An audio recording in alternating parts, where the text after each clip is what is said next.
So hi everyone, I'm just here showcasing, this is the Anima doll that I've recently printed. I'm just gonna play around with him today, so yeah, just testing his limbs and how it is after I've strung him. I'm just having so much fun. He's so small and compact. I think I really love this size doll. And I think in the future I seriously would look into printing dolls more in this scale. He's got like double jointed shoulder here, as you can see. I'm just playing around with that now, so he could get quite a bit of a range of movement in this shoulder. I haven't really bothered trying them all, but yeah, there's definitely some liberty there. His elbows as well can bend quite a lot, and they, being resin, it can lock pretty good. This is his leg here. I just like how straight it is and the shape of it all. And the knees, they can bend pretty close to, pretty tight, as you can see here. So yeah, pretty happy with that. A lot of this design, I can't really see how that looks like when it was still in digital format. Until I print him out completely like this and test him in resin, I wouldn't really know. So yeah, this is like kind of like the first time I'm handling this in this scale and testing him, so it's quite exciting for me as well. Yeah, he's got like 3 kinds of hands, but I've only printed 2 kinds here because I've just about run out of resin to do them all. But yeah, just testing a few different poses, see if he can sort of sit with a natural line, or is he looking stiff.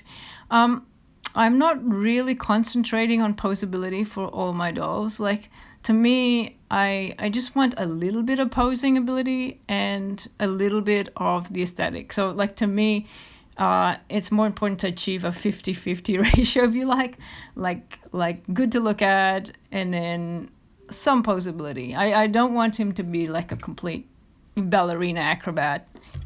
To me, if he just like, he's able to pull kind of basic sort of okay poses, like, I'm happy with that. So that's the aim of my dolls anyway. So like, this is just testing his range of movement in the neck.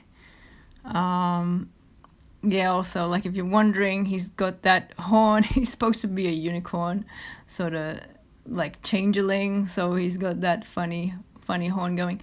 That's yeah, just gonna fix this head a little bit. Yeah, he's pretty good at like sitting down and just looking very fairy-like. That's the other thing. I want to make dolls more like in the classic fairy tale sort of theme. I'm not really much into the modern sort of anime K-pop type dolls, but I want to come back to like more traditional fairies. Yeah, so like, so these are the hand parts that I've done, just using my own sort of clips or hooks here. I've just made them myself because I couldn't find ones that would be small enough to go on this scale doll. I mean, I'm pretty sure there's some out there if I look, but it just, at the moment, I couldn't source them, so I've just made my own. Yeah, just testing a little bit more here. Oh, look, he could sort of pose like as if he's holding a flute. Makes me really want to like print a little flute or something. Then he could be a sort of pan-like creature. So just testing his ability to kind of sit cross-legged here and play flute. I think he pulls that off really well. Well, reasonably well. I really can't judge myself. I don't know. Like, I just do things, okay? I just play around with it. But to me it works. So like, yeah. I'll just go with that. Yeah, this butterfly sort of, oh, he's looking down now. Yeah, come up. Yeah, as you can see before, he looked down pretty far, so I'm pretty like happy about that. He could just sort of look down to his crotch and figure out if he's got fungus growing down there. Yeah, victory smile. This Anima head is the sleeping version head sculpt. I should take more close-up of this head sculpt, but that would be in a different video when I take videos of him with his wig, which I will do next. So that's next on the project. So here I'm just testing his back movement, belly movement, some twistings, side twist. Not a lot, but just a bit. I didn't want him to have like a rounded belly.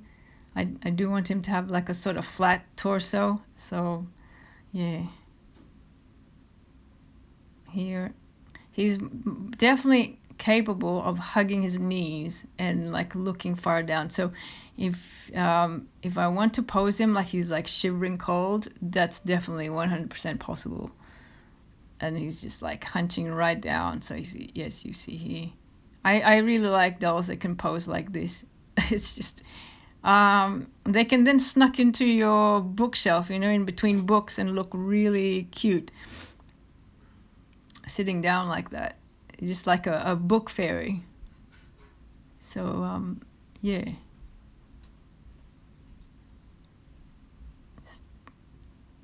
hands, arms, yeah. I just love how he fits in my hand as well.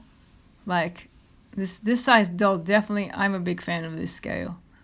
Like, oh, stuffed big dolls, they're just so hard to manage. Sorry, no offense. I understand, and I do see the charm of bigger dolls. But yeah, this whole small doll scale is a new thing for me, and fast becoming my obsession.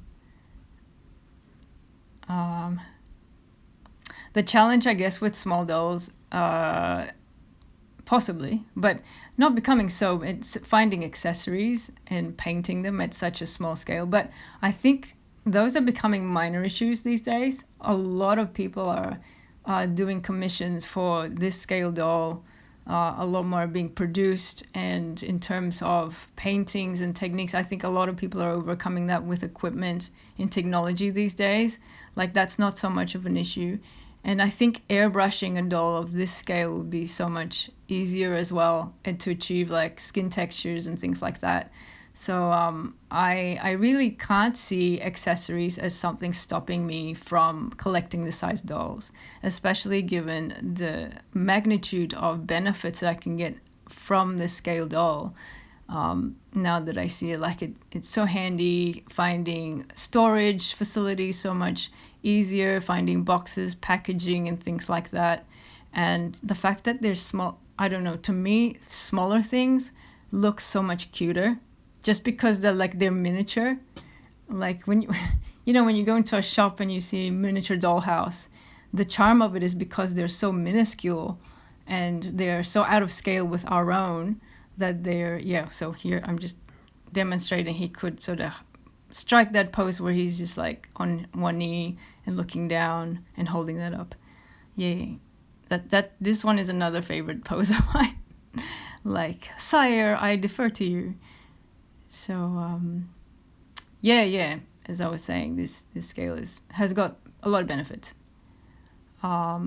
Very, very travel friendly as well. Here I made his upper thighs here so you could flip it like this, and so you can have a cleaner looking thigh with no slits. So you can flip it, because these thighs are uniform all the way around. Like it doesn't matter which way you twist, they will be the same. So you could twist it and hide the slits. And yeah, I'm just gonna try and make him stand up here. And it's a bit hard balancing on this towel, but I'll get there. A little bit this leg. Yeah, okay, here we go. Yay. So yeah, so you can stand pretty well unassisted. Being resin is just creepy.